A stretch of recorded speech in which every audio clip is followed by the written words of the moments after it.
மரமானம் மாண்ட வழிச்செலவு தேற்றம் என நான்கே ஏமம் படைக்கு. வீரம், மானம், பழைய வீரர்கள் சென்ற வழி, தலைவர்கள், தலைமை பண்பு நிறைந்த அந்த தலைவர்களுடைய பேச்சுக்களை கேட்கக்கூடிய இந்த நான்கும் தான் ஒரு படைக்கு சரியானதாக இருக்கும் அப்படின்னு சொல்றார் திருவள்ளுவர் அவர்கள்.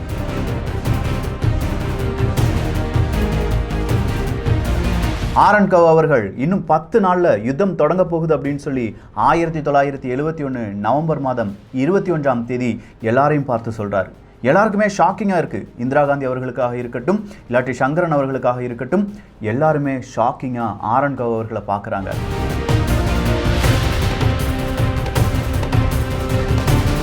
ஏன்னா போன பதிவில் பார்ட் 12 நம்ம பார்த்தது ஆப்ரேஷன் ஜாக்பாட். இந்த பதிவில் நம்ம பார்க்க போவது ஆப்ரேஷன் செங்கிஸ்கான். இந்த பதிவை பார்த்துடலாமா? இது ரா பாகம் 13.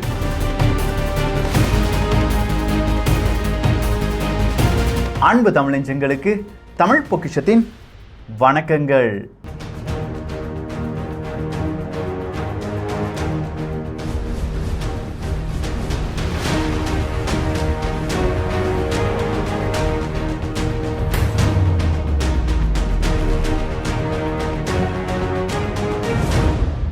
ஆயிரத்தி 1971 நவம்பர் மாதம் 21ஆம் தேதி ஆரன்கவ் அவர்கள் சங்கரன் அவர்கள்ட்ட வந்து சொல்றாங்க, இன்னும் 10 நாள்ல யுத்தம் ஆரம்பிக்க போகுது அப்படின்னு சொல்லி. சங்கரன் அவர்களுக்கு எதுவுமே புரியல. எப்படி இவ்வளவு கரெக்டா 10 நாள் யுத்தம் ஆரம்பிக்க போகுது அப்படின்னு சொல்ற ஆரன்கவ் அவர்கள் அப்படின்னு சொல்லி ஒரு கேள்வியை கேட்கிறாங்க. இல்ல, நான் இந்திரா காந்தி அவர்கள்ட்ட எல்லாம் எல்லாமே பேசிட்டேன் அப்படின்னு சொல்லி ஆரன்கவ் அவர்கள் சொல்றாங்க. மறுபடியும் சங்கரன் நாயர் அவர்களுக்கு பலவிதமான கேள்விகள். இது எப்படி சாத்தியம் அப்படின்னு சொல்லி கேட்கும்போது, நாம ஒரு பத்திரிகையாளரை கண்டுபிடிக்கணும், அவருடைய பெயர் பாப் ஷாப்லி அப்படின்னு மட்டும் சொல்றார் ஆரன்கவ் அவர்கள்.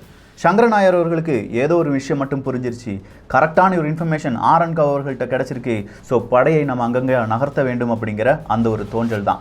ஸோ இந்த பாப் ஷாப்லி அப்படிங்கிறவர் யார் அப்படின்னு பார்க்கும்போது, அமெரிக்காவினுடைய ஒரு பத்திரிகை ஊடகத்தில் இருக்கக்கூடிய ஒரு நபர், மிக முக்கியமான ஒரு நபர். அவர் 2 தினங்களுக்கு முன்பாக பாகிஸ்தானுடைய பிரதமரான யஹ்யா கான் அவர்களை சந்தித்திருக்கிறார். அப்படி சந்தித்த போது பாப் ஷாப்லிட்ட இந்த யஹ்யா கான் ஏதோ ஒரு விஷயத்த சொல்லியிருக்கார். அந்த விஷயத்தை நேராக அமெரிக்காவினுடைய அந்த தூதர அதிகாரியிடம் இந்த பாப் ஷாப்லி அப்படிங்கிறவர் பகிர்ந்திருக்கிறார்.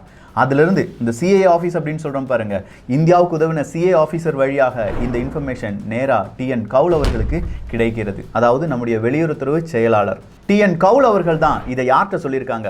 ராவினுடைய தலைவராக இருக்கக்கூடிய ஆரன்கவிடம் சொல்லியிருக்கிறார்கள். ஸோ பாப் ஷாப்லிட்ட இவர் என்ன வார்த்தை சொன்னார், யஹ்யா கான் என்ன வார்த்தை சொன்னார் அப்படின்னு கேட்டிங்கன்னா, இன்னும் 10 தினங்களில் இந்த உலகமே என்னை பற்றி பேச போகிறது அப்படிங்கிற ஒரு வார்த்தை தான். பாப் ஷாப்லிக்கு இது பெரிய ஒரு விஷயம் கிடையாது, சிஏக்கு இது ஒரு பெரிய விஷயம் கிடையாது. ஆனால் ஆரன்கவ் அவர்களுக்கு இது பெரிய ஒரு விஷயம். இன்னும் 10 நாட்களில் உலகமே இவரை பற்றி பேச போகுதுன்னா கண்டிப்பாக பங்களாதேஷுக்கு எதிராக ஒரு யுத்தத்தை ஆரம்பிக்க போகிறார் இந்த யஹ்யா கான். நாம் இன்னும் 10 தினங்களில் நம்முடைய படையை பக்காவா பிளான் பண்ணணும் அப்படின்னு சொல்லி ஆரன்கவ் அவர்கள் சொல்றாங்க. அப்பதான் அங்கிருந்து வருகிறார் ஜெனரல் மனாக்ஷோ அவர்கள்.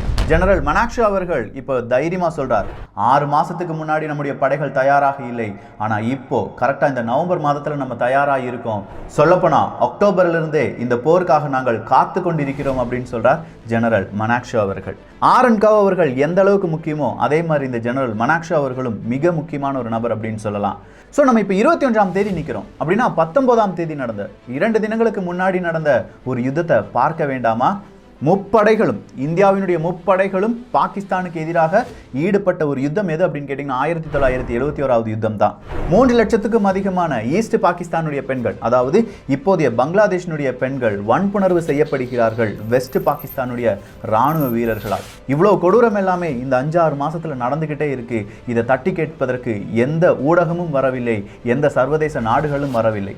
ஸோ இப்போ 19ஆம் தேதி என்ன நடந்துச்சு அப்படிங்கிறத கொஞ்சமாக ரீகேப் பண்ணும்போது தான் பாகிஸ்தானுடைய தோல்வியை நம்மால் உணர முடியும். பாகிஸ்தான் நினச்சிட்டாங்க ஈஸ்ட் பாகிஸ்தானுக்குள்ளே ஈஸியாக நுழைந்து விடலாம் அப்படின்னு சொல்லி. இதுக்காக அவங்க போட்ட பிளான் என்னன்னா, ஈஸ்ட் பாகிஸ்தானில் இருக்கக்கூடிய ஒரு கிராமத்தில் நுழைய வேண்டும் அப்படிங்கிறது தான். இந்த 19ஆம் தேதி பாகிஸ்தான் போடுற பிளானுக்கு முன்னாடியே ஒரு 4 தினங்களுக்கு முன்னாடி நம்முடைய ராணுவம் எங்கே போயிட்டாங்க? அந்த வில்லேஜுக்கு போயிட்டாங்க. அந்த வில்லேஜினுடைய பெயர் கேரிப்பூர் வில்லேஜ் அப்படிங்கிறது தான். இந்த கேரிப்பூர் வில்லேஜ் எங்கே இருக்குது அப்படின்னு கேட்டிங்கன்னா போய்ரா அப்படிங்கிற ஒரு பள்ளத்தாக்கில் இருக்குது. ஸோ போய்ரா பள்ளத்தாக்கில் இருக்கக்கூடிய கேரிப்பூர் வில்லேஜ் அப்படிங்கிறது தான் இப்போ 2 நாடுகளுடைய டார்கெட். ஒன்று பங்களாதேஷ், இன்னொன்று வெஸ்ட் பாகிஸ்தான், இப்போதைய பாகிஸ்தான். ஸோ இப்போதைய பாகிஸ்தானுடைய அந்த ராணுவ வீரர்கள் இந்த ஈஸ்ட் பாகிஸ்தானில் இருக்கக்கூடிய கேரிப்பூர் கிராமத்துக்கு வருவாங்க அப்படிங்கிறத இந்தியா குறிப்பாக நம்முடைய கரெக்டாக கணித்து விட்டார்கள். அதன்படி அங்கே இருக்கக்கூடிய விடுதலை போராட்ட வீரர்களும் ப்ளஸ் நம்முடைய ராணுவ வீரர்களும் ஒரே யூனிஃபார்ம் போட்டு கேரிப்பூர் வில்லேஜுக்குள்ளே போகிறாங்க. இப்படி கேரிப்பூர் வில்லேஜுக்குள்ளே போய் நிற்கும் போது தான் பாகிஸ்தானுடைய ராணுவமும் அதே இடத்துக்கு வராங்க. அப்படி வரும்போது இப்போ சண்டை அப்படிங்கிறது ஏற்பட போகிறது.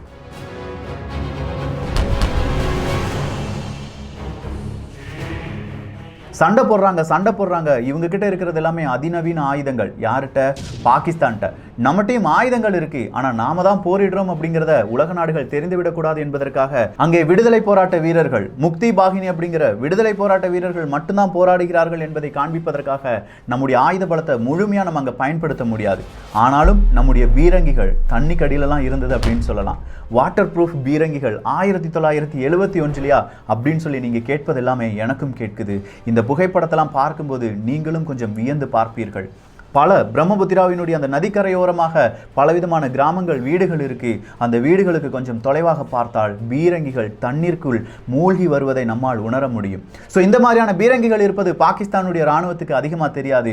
பாகிஸ்தானும் அவங்க பக்கமாக இருக்கக்கூடிய பீரங்கிகளை கொண்டு வந்தார்கள் அப்படிங்கிறது வேறொரு விஷயம். ஸோ 14வது பஞ்சாப் பெட்டாலியன் அப்படிங்கிறது இங்கே ரெடியாக இருக்காங்க. பிளஸ் முக்தி பாகினி அப்படிங்கிற அந்த வீரர்களும் ரெடியாக இருக்காங்க. அங்கிருந்து பாகிஸ்தானுடைய பீரங்கியான M24 சாஃபி அப்படிங்கிற பீரங்கிகளும் அணிவகுத்து வருகிறது. இந்தியா பக்கம் PT-76 அப்படிங்கிற பீரங்கிகள் தயாராக இருக்கின்றன. PT-76 அப்படிங்கிற பீரங்கிகளை பார்க்காத பாகிஸ்தான் கொஞ்சம் கொஞ்சமாக முன்னேறி வரும்போது நம்முடைய இந்திய ராணுவ வீரர்கள் என்ன செய்கிறாங்க? பீரங்கிகள் வழியாக அவங்களுடைய தாக்குதலை நடத்த ஆரம்பிக்கிறாங்க. அப்படியே ஷாக்கான பாகிஸ்தான் உடனே அவங்களுடைய ஹெட் குவார்ட்டர்ஸ்க்கு கால் பண்ணி எனக்கு உடனே வான்வெளி தாக்குதலை நடத்த வேண்டும், எங்களுக்கு சப்போர்ட் வேண்டும் அப்படிங்கிற ஒரு அலறலை கொடுக்கிறது. 19ஆம் தேதியே நடந்த இந்த தாக்குதல் 2 தினங்கள் நீடித்தது. கரெக்டா 21ஆம் தேதி, அதாவது ஆரன்கவ் அவர்கள்லாம் ரெடியா இருக்கிற அன்றைய தினம் தான் இந்த ஒரு யுத்தம், இல்லாட்டி இந்த வில்லேஜ்ல இருந்து பாகிஸ்தானியர்கள் தோற்கடிக்கப்படுகிறார்கள். 21ஆம் தேதி காலையிலேயே இவங்க என்ன செஞ்சிட்டாங்க? வான்வெளி தாக்குதலை நடத்த ஆரம்பிச்சிட்டாங்க.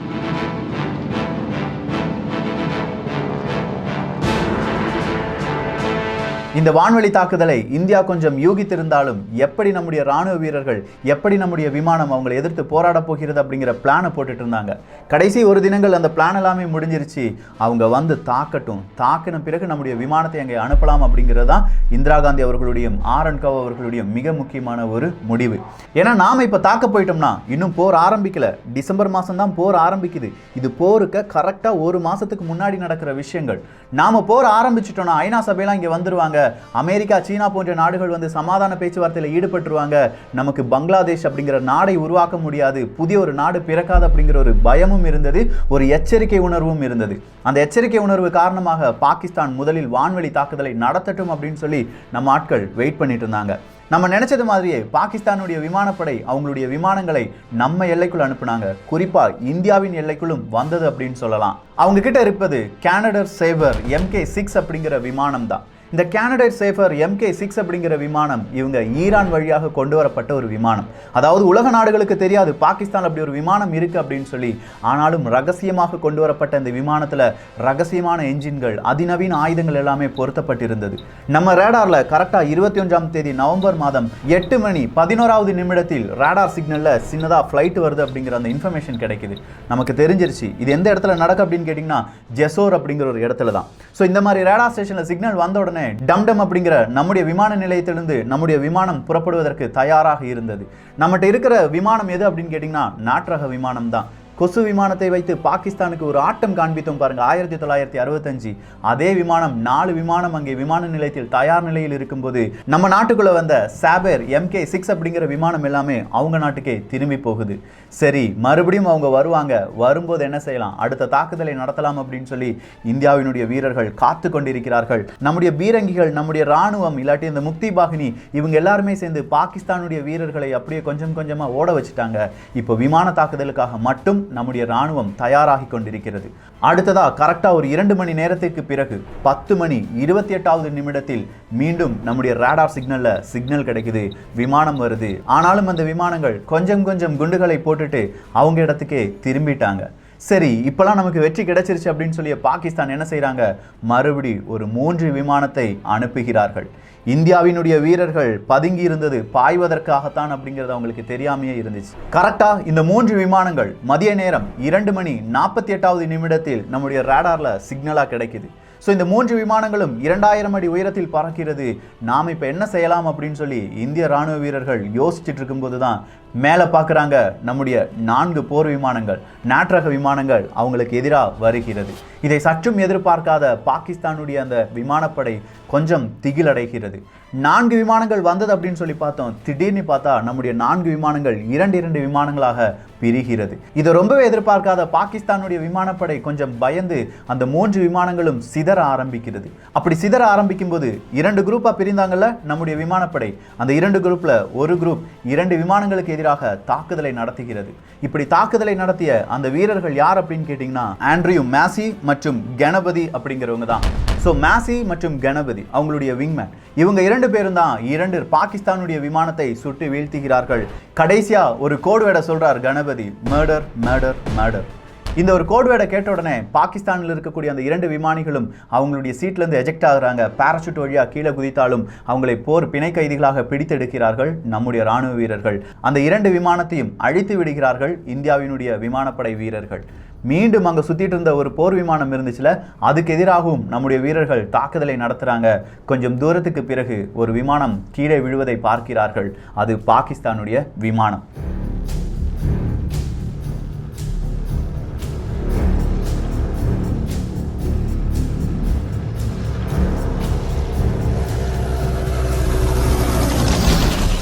மூன்று விமானங்கள் போனதே, இந்த 3 விமானங்களையும் அழித்து விட்டார்களா அப்படிங்கிற ஒரு ஷாக்கிங்கான இன்ஃபர்மேஷன் மட்டும் பாகிஸ்தானுக்கு பகிரப்படுகிறது. பாகிஸ்தான் நினைக்கிறாங்க, இதுக்கு மேலே அடுத்ததாக விமானங்களை அனுப்ப வேண்டாம், இந்தியா அந்த இடத்துல இருக்குல்ல, நம்ம டோட்டலாக என்ன செய்யணும், ஆப்ரேஷன் செங்கிஸ்கானை அறிமுகம் செய்ய வேண்டும் அப்படிங்கிற ஒரு பிளானுக்கு வராங்க. இந்த பிளானுக்கு முன்னாடி தான், அதாவது 21ஆம் தேதி தான் யஹ்யா கானும் இந்த போப் ஷாப்லி அப்படிங்கிறவங்களும் ஒரு மீட்டிங்கில் சந்தித்துக் கொள்கிறார்கள். அந்த நேரத்தில் தான் யஹ்யா கான் அவர்கள் சொல்கிறாங்க, இன்னும் 10 தினங்களில் உலகம் முழுவதும் என்னுடைய பேச்சாகத்தான் இருக்கும் அப்படின்னு சொல்லி. ஸோ ஆரன்கவ் அவர்கள் இந்த ஒரு வார்த்தையில் இன்னும் 10 தினங்களில் அடுத்ததாக போர் வரப்போகுது அப்படிங்கிறத ப்ரெடிக்ட் பண்ணுறார். டிசம்பர் மாதமே எல்லா வீரர்களும் தயாராக இருக்கிறார்கள். சொல்லப்போனால் நம்முடைய ராவுக்கு அடுத்ததாக ஒரு உளவு செய்தி வருகிறது, உங்களுடைய விமான நிலையம் தான் உங்களுடைய முதல் இலக்கு அப்படின்னு சொல்லி. நம்முடைய ஏர்பேசஸ் தான் அவங்களுடைய முதல் இலக்கா அப்படின்னா ஒரே ஒரு விஷயத்தை செய்யுங்களேன், ஏர்பேஸ் எல்லாம் அவங்க அழிக்கட்டும், நம்முடைய விமானத்தை மட்டும் வேறு வேறு ஏர்பேஸ்க்கு மாற்றி விடுங்கள் அப்படின்னு சொல்கிற ஒரு அறிவிப்பு வருகிறது. எல்லாருக்குமே ஒரு ஆச்சரியம், ஏன்னா ஏர்பேஸ் அழிக்க சொல்கிறாங்களே அப்படிங்கிறது தான். ஏன்னா இப்போ நடக்க போகிறது டிசம்பர் 3ஆம் தேதி. அவங்க வந்து இவ்வளோ பெரிய அழிவை ஏற்படுத்தி விட்டார்கள் அப்படின்னு சொன்ன பிறகு தான், உலக நாடுகளிடம் இந்த புகைப்படங்கள் கொடுத்த பிறகு தான் நம்ம என்ன செய்ய முடியும், ஒஃபென்சிவாக மாற முடியும். ஸோ நம்முடைய வீழ்ச்சியை அங்கே காண்பிக்க வேண்டும் அப்படிங்கிறதுக்காக நம்முடைய விமானங்கள் எல்லாமே வேற வேற விமான நிலையங்களுக்கும் ஏர்பேஸஸுக்கும் மாற்றப்படுகிறது. கிட்டத்தட்ட 11 ஏர்பேஸிலிருந்து நம்முடைய விமானங்கள் மாற்றினோம். அந்த 11 ஏர்பேஸ்லையும் ராணுவம், பாகிஸ்தானுடைய ராணுவம் குண்டுகளை வீசினார்கள் அப்படிங்கிறது வேறொரு கதை. ஸோ டிசம்பர் மாதம் 3ஆம் தேதி ஆபரேஷன் செங்கிஸ்கான் வழியாக 8லிருந்து 11 ஏர்பேஸஸை நாங்கள் அழித்து விட்டோம் அப்படின்னு சொல்லி பாகிஸ்தான் சொல்கிறது. இந்தியா இப்போ கர்ஜிக்கிறது, போருக்கு தயாராகுங்கள், பாகிஸ்தான் நம்ம மேலே போர் தொடுத்துட்டாங்க, இனி நாம் என்ன செய்யணும், அடிக்கணும் அப்படின்னு சொல்கிறாங்க. அடிக்கணும்னு சொன்ன அடுத்த நிமிஷத்துலேருந்து எங்கெங்கேருந்துலாம் இந்த விமானங்கள் வந்தது அப்படின்னு தெரியாது. ஆனால் நம்மளுடைய ஏர்பேசஸ் எல்லாமே வித்தின் 1 or 2 டேஸ்க்குள்ள எல்லாமே சரி செய்யப்படுகிறது. விமானங்கள் எல்லாமே பாகிஸ்தானுடைய இராணுவத்துக்கு எதிராக போரிட தயாராக மாறுகின்றன. இப்படி சின்னதாக நம்ம அடி வாங்கிட்டோம், நாங்கள் திருப்பி அடிக்க போகிறோம் அப்படின்னு சொல்லி உலக நாடுகளிடம் இந்திரா காந்தி அவர்களாக இருக்கட்டும் ஒரு செய்தி அனுப்பும்போது உலக நாடுகள் மௌனமாகவே இருக்கிறது. நாம் என்ன செஞ்சோம் தெரியுமா, கிட்டத்தட்ட 15,000 கிலோமீட்டர் பாகிஸ்தானுடைய இடத்தை நாம் ஆக்கிரமிப்பு செஞ்சோம். சொல்ல அது எல்லாமே இந்தியாவினுடைய நிலப்பரப்பு அப்படின்னு சொல்லலாம். முழு பலத்துடன் இருந்த பாகிஸ்தானை 2ஆக உடைத்து இதுதாண்டா நீ அப்படின்னு சொல்லி அந்த உண்மையை புரிய வைத்தோம். இப்போ நடந்தது எல்லாமே ஆபரேஷன் செங்கிஸ்கான் தான். ஆனால் இந்த ஆபரேஷன் செங்கிஸ்கான் கூட பாகிஸ்தானுக்கு ஒரு தோல்வியாக மாறியது. நம்ம டெலிகாஸ்ட் பண்ண எல்லா செய்திகளையும் பல ஊடகங்கள் பார்த்து இந்தியா செய்தது சரிதான் அப்படின்னு சொன்னாங்க. அடுத்ததாக நம்ம என்ன செய்ய போகிறோம், நிறைய விதமான ஒஃபென்சிவ் விளையாட்டை விளையாட போகிறோம். குறிப்பாக அவங்களுடைய நீர்மூழ்கி கப்பலாக இருக்கட்டும், இல்லாட்டி விமான தளங்களாக இருக்கட்டும், அத்தனையும் சுக்குநூறாக நம்ம உடைச்சோம். இனி நம்முடைய ஆட்டம், நம்முடைய ஆப்ரேஷன்ஸ், அதுவும் பாகிஸ்தானுக்கு எதிராக. எப்படி நாம் பங்களாதேஷுக்கு சுதந்திரம் வாங்கி கொடுத்தோம், போர் ஸ்டார்ட் ஆயிருச்சு. ஆப்ரேஷன் செங்கிஸ்கானுக்கு பதிலடி கொடுக்க போகிறோம். அடுத்த பதிவில் இந்த பதிலடி தொடரும். இந்த ஒரு காணொலி பற்றிய உங்களுடைய கருத்துக்கள் இங்கே வரவேற்கப்படுகின்றன. எல்லோரும் தமிழ் பட்சத்தில் இணைந்திருங்கள்.